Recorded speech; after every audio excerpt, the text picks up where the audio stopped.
haro sur le bouillon. Tout début du XXe siècle, les ingénieurs de notre ligne achevaient les 96 mètres en courbe du viaduc surplombant le ravin de Lubac dans les Alpes de Haute-Provence. Ils finalisaient ainsi en 1911 la ligne Nice-Digne, entamée des années plus tôt en signant une prouesse architecturale. Parce que oui, en courbe, un tel ouvrage, c'est un vrai chef-d'œuvre.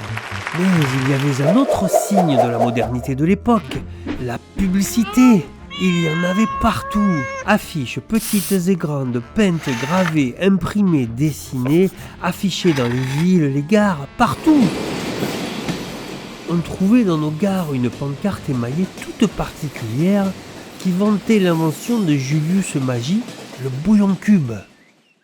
Cet inoffensif petit cube s'était pourtant trouvé au centre d'un terrible complot, mêlant désinformation, espionnage et bouillon de légumes.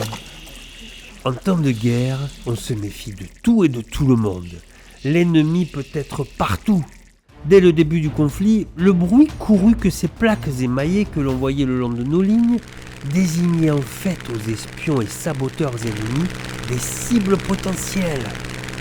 Il n'y avait bien sûr aucune preuve. C'est d'autant plus dommage que M. Magie était suisse et que la Suisse, comme toujours, était neutre. Mais la raison qui avait présidé à la construction du viaduc de Lubac céda cette fois-ci à sa cousine la panique.